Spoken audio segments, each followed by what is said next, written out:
نحمده ونصلي ونسلم على رسوله الكريم أما بعد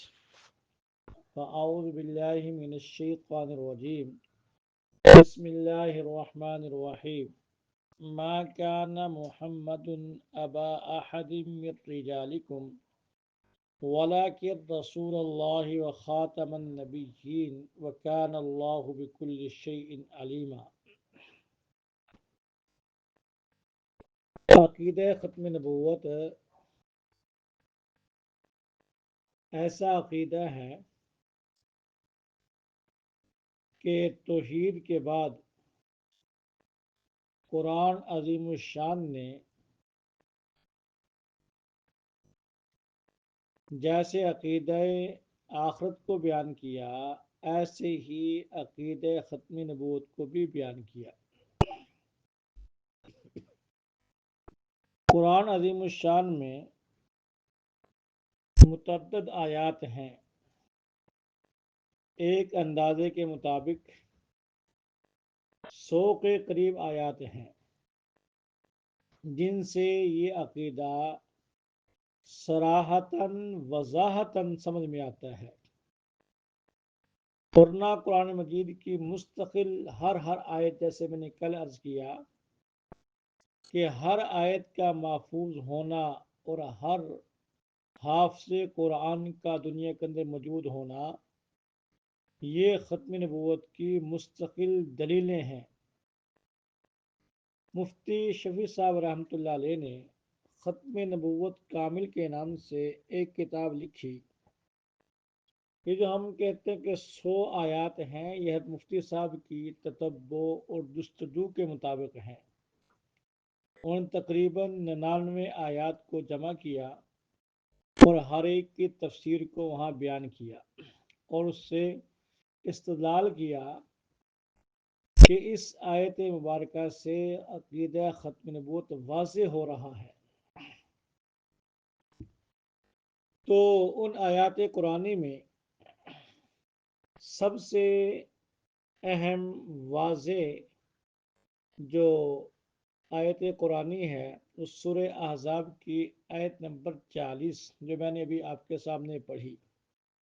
کہ ما کان محمد ابا احد من رجالکم ولکن رسول اللہ و خاتم النبیین، کہ نبی کریم صلی اللہ علیہ وسلم محمد صلی اللہ علیہ وسلم تم مردوں میں سے کسی کے باپ نہیں لیکن اللہ کے رسول ہیں اور خاتم النبیین ہیں۔ دیکھیں، قرآن کی تفسیر سب سے اعلیٰ درجے کی یہ ہوتی ہے کہ قرآن کی تفسیر قرآن پاک کی آیت سے ہی ہو جائے، کیونکہ قرآن پاک یفسر بعض بعضاً کہ ایک حصہ دوسرے کی تفسیر کرتا ہے، اور تفسیر کی دنیا میں سب سے اعلیٰ اور سب سے مضبوط تفسیر وہی ہے جو قرآن پاک سے ہو جائے۔ یہ جو سورہ احزاب کی آیت نمبر 40 ہے، اس کی تفسیر جہاں دوسری آیات کرتی ہیں کہ الیوم اکملت لکم دینکم، اور ایسے ہی وما ارسلناک الا کافۃ للناس، باقی 98 آیات جو قرآن پاک میں پھیلی پڑی ہیں یہ اس کی تفسیر کر رہی ہیں۔ اور اس سے بڑھ کے بہت سے مفسرین نے، جیسے ابن جریر طبری نے، ابن کثیر نے، علامہ سیوطی نے، باقی اور مفسرین نے اس آیت کی ایک اور قرات نقل کی ہے سیدنا عبداللہ بن مسعود سے، وہ کہتے ہیں وَلَٰكِن رسول اللہ و خاتم النبیین۔ ایک اس کی قرات یہ بھی ہے وَلَٰكِن نبیًا ختم النبیین۔ اس سے بالکل واضح طور پر قرآن پاک کی آیت کی تفسیر اس کی دوسری قرات کے ساتھ کہ آپ نبی ہیں اور ختم نبوت کے تاج کو سر پہ سجانے والے ہیں، تمام نبیوں کو ختم کرنے والے ہیں۔ اور پھر قرآن پاک کی تفسیر نبی کریم صلی اللہ علیہ وسلم کے فرامین کے ساتھ یہ بھی قرآن پاک کی واضح اور مضبوط تفسیر ہوتی ہے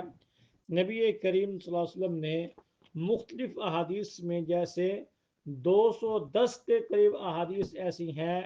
جن سے یہ مسئلہ واضح ہوتا ہے کہ نبی مکرم صلی اللہ علیہ وسلم آخری نبی ہے، اور خاتم النبیین سے مراد یہ ہے کہ آپ آخری نبی ہیں، آپ کے بعد کسی اور کو تاج نبوت نہیں پہنایا جائے گا۔ عبرانی شریف کے اندر، مسند احمد کے اندر اور بھی کئی حدیث کی کتابوں میں یہ روایت موجود ہے۔ حضرت حذیفہ فرماتے ہیں رضی اللہ عنہ کہ اللہ کے محبوب نے ارشاد فرمایا وَأَنَا خَاتَمُ النَّبِيِّينَ لَا نَبِيَّ بَعْدِي، کہ میں آخری نبی ہوں، میرے بعد کوئی اور نیا نبی نہیں ہے۔ قرآن کی تفسیر نبی کے فرمان کے ساتھ، اور آپ نے فرمایا انا خاتم النبیین لا نبی بعدی، میں آخری نبی، میرے بعد کی اور نبی نہیں ہوگا۔ اور بخاری مسلم جو حدیث کی بڑی واضح اور بڑی کتابیں اصح الکتب شمار کی جاتی ہیں، اس میں یہ روایت موجود ہے۔ نبی کریم صلی اللہ علیہ وسلم نے ارشاد فرمایا ان مثلی و مثل الانبیاء من قبل، میری مثال اور پہلے نبیوں کی مثال ایسے ہے جیسے ایک آدمی گھر بناتا ہے، فاحسنہ و اجملہ، اس کو بہت حسین کرتا ہے، جمیل بناتا ہے، خوبصورت بناتا ہے، الا موضع لبنہ، زاویت، ایک نکر پر ایک اینٹ کی جگہ چھوڑ دیتا ہے، لوگ آتے ہیں، دیکھتے ہیں اور کہتے ہیں حلا وضعت هذه اللبنہ، یہ اینٹ کیوں نہ لگا دی گئی تاکہ محل مکمل ہو جاتا۔ آپ نے ارشاد فرمایا فانا اللبنہ، بس میں وہ آخری اینٹ ہوں، وانا خاتم النبیین، اور میں آخری نبی ہوں، میرے آنے سے نبوت کا محل مکمل ہو چکا، اس کی تکمیل ہو چکی ہے، اب کسی اور اینٹ کی ضرورت نہیں ہے۔ صحابہ کرام سے بھی یہی تفسیر منقول ہے۔ عن الحسن فی قولہ وخاتم النبیین، حضرت حسن فرماتے ہیں رضی اللہ عنہ کہ اس آیت کی تفسیر کیا ہے، ختم اللہ النبیین محمد صلی اللہ علیہ وسلم وکان آخر من بعث، کہ خاتم النبیین کا معنی یہ ہے کہ آپ آخری ہیں، آپ کے بعد کسی اور کو اس جو ہے مسند پہ نہیں بٹھایا جا سکتا، آخری نبی ہیں، آپ کے بعد کوئی اور نبی نہیں ہے۔ تعبیر میں دیکھیں تو قتادہ کی تفسیر بڑی مشہور ہے، وَلَٰكِن رسول اللہ و خاتم النبیین، خاتم النبیین کے بارے میں ابن جریر فرماتے ہیں قتادہ سے خاتم النبیین اے آخرہم، کہ خاتم النبیین سے مراد یہ ہے کہ آپ آخری نبی ہیں، آپ کے بعد کوئی اور نبی نہیں ہے۔ پوری امت مسلمہ 1400 سال کی امت اسی بات پر متفق علیہ ہے کہ خاتم النبیین اے لا ینبأ بعدہ، کہ خاتم النبیین کا مطلب یہ ہے آپ کے بعد کسی اور کو نبی نہیں بنایا جائے گا۔ آپ سوچیں گے اتنی لمبی چوڑی بحث میں نے کیوں کی؟ یہ بحث اس لیے کی کہ قرآن پاک کی اس آیت کی تفسیر ہمارے سامنے ہو۔ 1400 سال کی امت اس آیت کی تفسیر کیا کر رہی ہے، اور 14ویں صدی کے اندر مرزا دجال اور لعین اس کی تفسیر کیا کر رہا ہے۔ ہم 1400 سال کی امت کو مانے یا اس ملعون لعین کی تفسیر کو مانے، تو قرآن پاک کی تفسیر وہی ہے جو اللہ نے خود فرما دی، نبی پاک صلی اللہ علیہ وسلم نے خود ارشاد فرما دی، صحابہ نے اپنے محبوب نبی صلی اللہ علیہ وسلم سے سن کے ہم تک پہنچائی ہے،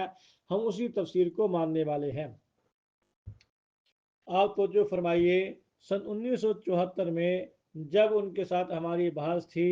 قومی اسمبلی کے اندر آمنا سامنا ہوا، ٹکراؤ ہوا، مرزا ناصر عصا کے ساتھ اور پگڑی کے ساتھ، جبے قبے کے ساتھ، دھاڑی کے ساتھ جب اسمبلی میں آیا تو تمام اسمبلی کے اراکین وہ اپنی انگلیاں منہ میں دبانے کے لیے مجبور ہو گئے اور کہنے لگے مولوی صاحب اب اس کو کہتے ہو کافر ہے، جس کی داڑھی ہے، جس کا جبہ قبہ ہے، جس کے ہاتھ میں عصا ہے، ایسا وجیح آدمی ظاہر بن کے آیا ہے، آپ اس کو کافر کہتے ہو؟ اور عجیب توجہ کی بات ہے جب بحث شروع ہوئی ان لوگوں نے بھی یہی آیت پڑھی ما کان محمد ابا احد من رجالکم ولکن رسول اللہ وخاتم النبیین، وہ بھی یہی آیت پڑھتے ہیں۔ رسائیوں کا بہت بڑا مناظر ہے، قاضی نذیر احمد، اس کی کتاب میرے پاس موجود ہے، اس نے اس آیت پہ مستقل کتاب لکھی خاتم النبیین کی تفسیر کرنے کے لیے۔ ان کی بھی سب سے بڑی دلیل یہ ہے، ہماری بھی دلیل یہی ہے، جب اس نے یہ آیت پڑھی اور کہا خاتم النبیین سے مراد مرزا قادیانی ہے، کہ خاتم النبیین کا مطلب ہے نبیوں کی مہر۔ پہلے اللہ نبی بناتے تھے، اب اللہ نے وہ مہر محمد عربی کے حوالے کر دی، اب آپ جس پہ مہر لگاتے ہیں نبی بناتے ہیں، اور 14ویں صدی کے اندر آپ نے وہ مہر مرزا قادیانی پہ لگا دی۔ اللہ کی مہر سے 1,24,000 قوم پیش نبی آئے، اور محمد عربی کی مہر سے یہ آپ کے پنجاب میں، ہندوستان میں گرداسپور کے قصبہ قادیان کے اندر مرزا قادیانی بھی مہر لگے، وہ نبی بن گیا۔ تو یہ پریشانی کا عالم، پوری اسمبلی کے اراکین حیران پریشان کہ جو نبوت،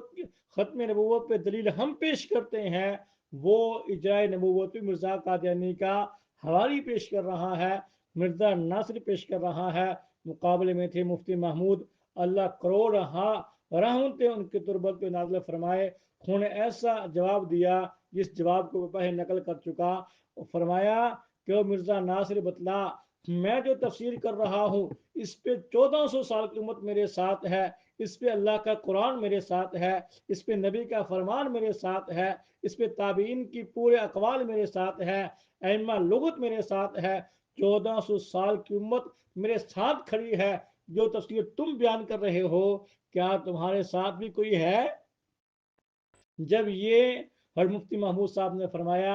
تو مرزا ناصر کی بولتی بند ہو گئی، اور اراکین اسمبلی سمجھ گئے یہ آدمی وہ ہے جو قرآن پاک تو پڑھتا ہے تفسیر اپنی کرتا ہے، حدیث تو پڑھتا ہے تفسیر اپنی کرتا ہے، وہی آدمی مسلمان ہوگا جو قرآن پڑھے اللہ کا اور تفسیر اللہ کے نبی سے لے کر آئے، قرآن اللہ کا پڑھے تفسیر صحابہ سے لے کر آئے، قرآن اللہ کا پڑھے تو جو ہے تصدیق ائمہ مجتہدین سے لے کر آئے، اس کی تفسیر معتبر ہوگی۔ جو قرآن پڑھے تفسیر اپنی کرے اس کی بات معتبر نہیں ہوگی۔ تو اس آیت کی تفسیر میں قرآن پاک کیا کہتا ہے آپ کے سامنے آ گیا، نبی کا فرمان کیا کہتا ہے آپ کے سامنے آ گیا، صحابہ کیا کہتے ہیں، تابعین کیا کہتے ہیں، 1400 سال کی امت کیا کہتی ہے، یہ آپ کے سامنے آ گیا۔